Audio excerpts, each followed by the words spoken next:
پھر نبی علیہ السلام مغرب کی نماز پڑھاتے پھر 2 رکعتیں پڑھتے، پھر عشاء کی پڑھاتے پھر 2 رکعتیں پڑھتے، اور فجر سے پہلے بھی 2 رکعتیں پڑھتے، اور جو آپ کی وہ وتر کی یا نفلی نماز وہ پورا سال ہی چلتی تھی نا، جسے آپ قیام اللیل کہہ لیں، تراویح کہہ لیں۔ تو 8 یا 20 کا کیا اختلاف ہے، یہ کیا مسئلہ؟ میرے بھائی اس میں جو اصل مقصد ہے وہ قرآن سننا ہے۔ نبی علیہ السلام کی جو سنت ہے وہ 8 رکعت ہے، البتہ تابعین سے 20 بھی 41 تک بھی ثابت ہے۔ بعض اوقات لوگ زیادہ دیر قیام نہیں کر سکتے، 8 میں زیادہ قیام لمبا ہوگا۔ آج بھی آپ اہل حدیث کی مسجد میں جائیں تو وہ 8 تراویح ان کی 1.5 سے 2 گھنٹے میں ختم ہوتی ہیں، دیوبند بریلویوں کی آدھے گھنٹے میں 20 ختم ہو جاتی ہیں، ٹھیک ہے، یعلمون تعلمون۔ تو یہ اس لیے تو قرآن نازل نہیں ہوا، ورتل القرآن ترتیلا۔ اصل مقصد یہ ہے کہ آپ نے قرآن سننا ہے۔ تو ہم یہ کہتے ہیں کہ جہاں پہ 20 ہو رہی ہیں نا، آپ 20 وہاں پوری کر کے نکلے تاکہ آپ قرآن وہ سارا سنیں، جو مقصد ہے۔ ٹھیک ہے، جہاں پہ 8 ہو رہی ہیں وہاں پہ 8 پڑھیں، لیکن نبی علیہ السلام کا جو عمل ہے بخاری مسلم میں آیا، عائشہ کہتی ہیں رمضان ہو یا غیر رمضان، نبی علیہ السلام کی رات کی نماز 11 رکعت ہوتی تھی، ٹھیک ہے، 8 اس میں یہ نوافل اور 3 وتر۔ الموطا امام مالک میں موجود ہے کہ حضرت عمر نے 11 رکعت شروع کروائی، یہ جھوٹ بولتے ہیں کہ 20 رکعت شروع کروائی، الموطا امام مالک میں موجود ہے۔ اور جو 20 والی روایت الموطا امام مالک میں وہ بے سند روایت ہے، یزید ابن رومان نے حضرت عمر کا زمانہ نہیں پایا، انہوں نے کہا کہ حضرت عمر کے زمانے میں شروع ہوئی، اور جو پوری سند والی روایت ہے اس میں تو موجود ہے کہ حضرت عمر نے 11 رکعت شروع کروائی۔ اچھا، دوسری سند موجود ہے۔ 8 بھی سعودیہ میں صرف مکے مدینے کی 2 مسجدیں جو ہے نا، جی بالکل، اس میں 20 ہوتی ہیں، اور وہ بھی انہوں نے 2 امام مقرر کیے ہیں، 10 + 10 کرتے ہیں، وہ حنفیوں کی وجہ سے کرتے ہیں، ادروائز پورے سعودی عرب میں ام القریٰ، مکے کی یونیورسٹی، مدینہ یونیورسٹی، سب 11 رکعتیں پڑھتے ہیں، ٹھیک ہے۔ ہماری تو یہ ریکویسٹ ہے سعودی حکومت سے کہ یہ کام ختم کریں، 20 والا 11 والا شروع کروائیں۔ اچھا، 11 والے میں وہ جو وطر کی بات ہے، وطر میں بھی اختلاف ہے کہ 1 ہے یا 3 ہے۔ وطر جو ہے نا وہ تو کہتے ہیں عربی میں آڈ کو، ٹھیک ہے، طاق۔ نبی علیہ السلام 1 رکعت کے ذریعے پوری نماز کو طاق کرتے تھے، ٹھیک ہے۔ عمومی عمل آپ کا 3 وطر ہے، بخاری میں آیا ہے۔ ٹھیک ہے، حضرت قاسم بن محمد بن ابی بکر جو حضرت ابو بکر کے پوتے ہیں وہ کہتے ہیں میں نے صحابہ کو 3 وطر پہ پایا، البتہ 1 میں حرج نہیں، 1 بھی جائز ہے، لیکن عمومی عمل نبی علیہ السلام کا جو ہے وہ 3 ہے۔ جو آپ کا 1 بھی ملتا ہے وہ 2+1 ہے، یا 5 ملتا ہے تو 2+2+1 ہے، 1 جائز ہے، 3 افضل عمل ہے، ہم تو 3 ہی پڑھتے ہیں جی۔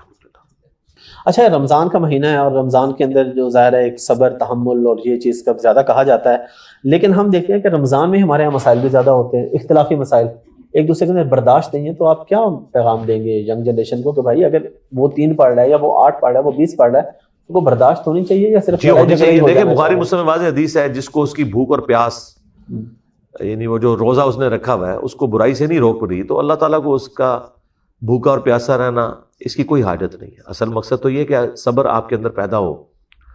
تو وہی بات ہے، جڑے تھے پیڑے اور لور بھی پیڑے، عقابے بھی پیڑے، ٹھیک ہے۔ اگر کسی کو بدنگاہی کی عادت ہے تو وہ حرمین میں بھی جا کے بدنگاہی کرے گا۔ تو یہ رمضان کے علاوہ بھی اپنے آپ کو ذرا سیدھا کر لیں۔ رمضان میں کوئی سوئچ تو نہیں آن ہو جانا کہ آپ جو ہے وہ فوراً نیکی کے راستے کے اوپر آ جائیں گے، ٹھیک ہے۔ ایک ماحول پرووائڈ اللہ نے کر دیا کہ سرکش شیاطین قید کر دیے گئے، سارے شیطان نہیں قید ہوئے، جو آپ کے اندر والا شیطان ہے وہ تو آپ کے ساتھ ہی ہے نا۔ اور جو ہر ہفتے آپ کو ممبر پہ شیطان نظر آتا ہے، جھوٹی حدیثیں سنانے والا، یعنی علماء کرام اکثر، ایکسیپشن آر آلویز دیر، تو وہ تو وہیں پہ موجود ہے، وہ تو کوئی نہیں قید ہوا ہوا۔ تو وہ رمضان کے علاوہ بھی یہ تو آپ کنٹینیوس پریکٹس کریں گے تو آپ کے اندر صبر پیدا ہوگا نا، ایک دن میں تو صبر نہیں پیدا ہونا۔ تو رمضان یہ انسان کے اندر صبر پیدا کرتا ہے، اور پریکٹیکلی میرا خیال ہے کہ اگر کسی نے باقی روزہ رکھا ہوا ہے نا تو اس کی جو حالت عصر سے مغرب کے درمیان ہوتی ہے نا، کسی سے بات کرنے کو بھی دل نہیں کرتا، یہی حالت ہونی چاہیے رمضان کے میں کہ آپ کسی کے ساتھ۔ اور بخاری مسلم میں حدیث ہے کہ نبی علیہ السلام فرمایا کہ رمضان میں کوئی جھگڑا کرنے لگے نا تو مجھ سے کہہ دیا کرو یار میں روزے سے ہوں۔ تو اس طرح یعنی، اور یہ باقی بڑا آسان کہ بھائی روزہ ہے یار میرا منہ نہ کھلواؤ، ٹھیک ہے، اپنے اوپر قابو کریں۔ کچھ لوگ قیام اللیل اور تراویح کو ملا دیتے ہیں، نماز شب تہجد کو ملا دیتے ہیں، اس کے ذرا فرق بتا دیں اور اس کے وجود کو ذرا ثابت کر دیں، ہے بھی کہ نہیں ہے، کہ تراویح کی حیثیت کیا ہے اور قیام اللیل کس حد تک واجب ہے؟ دیکھیں نمازیں جو ہیں دن رات میں وہ 5 ہی فرض ہیں، صحیح۔ اس کے علاوہ جتنی نمازیں ہیں نا وہ نفلی نمازیں ہیں، کوئی کر لے ثواب، کوئی نہ کرے کوئی گناہ نہیں ہے۔ وہ جو 5 نمازیں ہیں ان میں بھی فرض ضروری ہے، 2 فجر، 4 ظہر، 4 عصر، 3 مغرب، 4 عشاء، اس پہ سنی شیعہ کا اتفاق ہے۔ اب جو قیام اللیل یعنی رات کی نماز، ٹھیک ہے، قیام النہار دن کے نوافل اور قیام اللیل رات کے نوافل، آپ انہیں سنت موقدہ کہہ لیں، آپ انہیں تراویح کہہ لیں، آپ انہیں رات کی نماز کہہ لیں، کوئی بھی لفظ رکھے، ہے بہرحال وہ نفلی نماز ہے، اس کا روزے کے ساتھ کوئی تعلق نہیں ہے۔ باجماعت ہو سکتی بھی ہے جی، باجماعت ہو سکتی ہے، باجماعت بھی ہو سکتی ہے، اور جماعت کے بغیر اگر کوئی شخص خود اپنے طور پہ پڑھنا چاہتا ہے وہ زیادہ افضل ہے۔ دیکھیں بخاری مسلم دونوں میں حدیث ہے کہ مرد کا فرض کے علاوہ اپنے گھر میں نماز ادا کرنا میری مسجد نبوی میں بھی نماز پڑھنے سے افضل ہے۔ یہ حدیث بخاری مسلم دونوں میں ہے۔ اندازہ کریں، نبی علیہ السلام کہہ رہے ہیں کہ کوئی شخص مسجد نبوی میں نماز پڑھے نا، اس سے مرد کی افضل نماز وہ ہے جو اپنے گھر میں پڑھتا ہے۔ اور بخاری مسلم میں حدیث ہے کہ مرد کی سب سے افضل نماز فرض کے بعد وہ ہے جو اپنے گھر میں پڑھتا ہے۔ اور ایک اور حدیث ہے مسلم کے اندر کہ اپنی نفلی نمازیں گھر میں پڑھا کرو، گھروں کو قبرستان نہ بناؤ، اس کی وجہ سے گھر میں برکت ہوتی ہے۔ تو نبی علیہ السلام تو ناراض ہو گئے تھے 3 دن کے بعد، جب لوگ آپ کے خیمے کے باہر کھڑے ہوئے، بخاری مسلم میں آپ نے فرمایا گھروں میں پڑھو۔ خود صحیح بخاری میں ہے سیدنا عمر نے بھی جب تراویح شروع کروائی ہے تو آپ شروع کروا کے جب واپس جا رہے تو آپ نے کہا اس سے بہتر وہ ہے جو مرد گھر میں پڑھتے ہیں۔ تو یہ ایک آپشنل چیز ہے، ٹھیک ہے، لیکن عام مرد جسے قرآن کا کچھ حصہ زبانی یاد نہیں ہے، اس سے آپ فیسلٹی تو نہ چھینے نا کہ وہ مسجد میں جا کے سننا چاہتا ہے امام کے پیچھے کہ ٹھیک ہے مجھے تو قرآن نہیں آتا لیکن یہ قرآن پڑھ رہا ہے تو میں تو بیٹھ کے بھی سن سکتے ہیں، بیٹھ کے بھی سنیں، ٹھیک ہے، نفلی نماز، لیکن نماز کے اندر سنیں وہ تو افضل ہے کہ وہاں نماز کے اندر شامل ہو، اگر وہ کھڑا نہیں ہو سکتا۔ استعمال کی کہ حضور ناراض ہو گئے تھے، تو حضور کی ناراضگی کا اگر سبب بن رہا ہے اور پھر ہم نے اس کو واجب فرض جیسی کیفیت دے دی، آج روزے کے بعد پہلا سوال ہوتا ہے تراویح پڑھ رہے ہو کہ نہیں؟ جی ویسے اس میں حقیقت بات ہے کہ شیعہ ایک ایکسٹریم پہ گئے ہیں اور سنی دوسری ایکسٹریم پہ، یہ بڑی زیادتی کی ہے انہوں نے، اور یہ حقیقت بات ہے کہ نبی علیہ السلام جو ناراض ہوئے تھے وہ اس وجہ سے کہ آپ نے فرمایا کہ مجھے خطرہ ہے تم پہ فرض نہ کر دی جائے۔ سیدنا عمر نے اپنے دور میں پہلے تو کچھ عرصہ اسے ان اٹینڈڈ چھوڑا، بخاری مسلم میں ہے کہ حضرت ابوبکر نے بھی ان اٹینڈڈ چھوڑا، لوگ ٹولیوں کی شکل میں مسجد میں نمازیں پڑھتے تھے، ایک امام کو آگے کھڑا کیا اور پڑھ لیا، یہ نہیں شو کیا، یہ نہیں تھا کہ ایک کمبائنڈ امام تھا۔ تو حضرت عمر نے بھی شروع کرا کے خود نہیں پڑھی ادھر، تو یہ آپ نے ایک آپشن دی تھی، انہوں نے پکڑ کے واجب بنا لیا۔ ان سے پوچھیں کہ حضرت عمر نے خود کیوں نہیں پھر وہاں پڑھی؟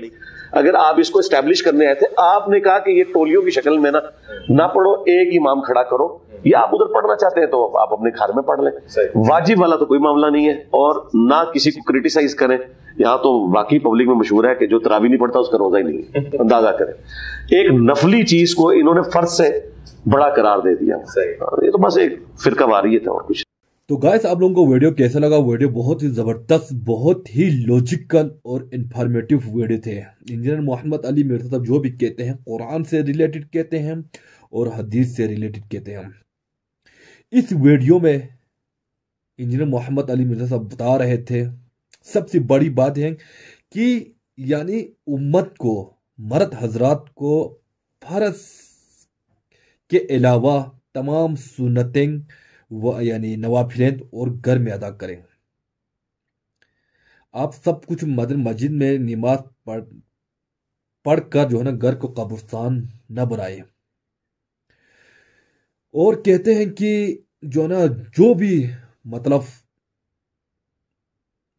جو بھی شخص رمضان المبارک میں بالکل یعنی انتظام کے ساتھ روزہ رکھتے ہیں، نوافلت پڑھتے ہیں، اچھا، اور لیلۃ القدر کی بھی یعنی انتظامات سے لیلۃ القدر کی جو مطلب نمازیں ہیں وہ ادا کرنے کی کوشش کرتے ہیں، ان کے سارے گناہیں معاف ہوتے ہیں۔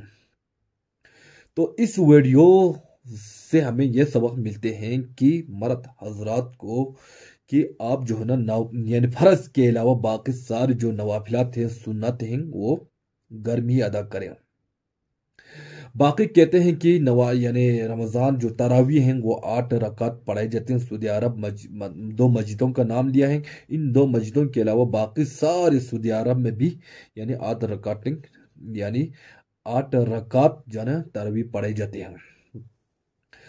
تو میں ہمیشہ ہی سے ایک بات کہتے ہوئے آ رہا ہوں کہ جو ہے نا ہمیں جو ہے نا جو بھی اسکالر ہمیں ایڈوائز کرتے ہیں ان کی بیانات ہمیشہ قرآن سے ریلیٹڈ ہونی چاہیے، حدیث سے ریلیٹڈ ہونا چاہیے، اور ان کی ویڈیو سے ہمیں لگے کہ یہ بندہ واقعی میں درست کہہ رہا ہے۔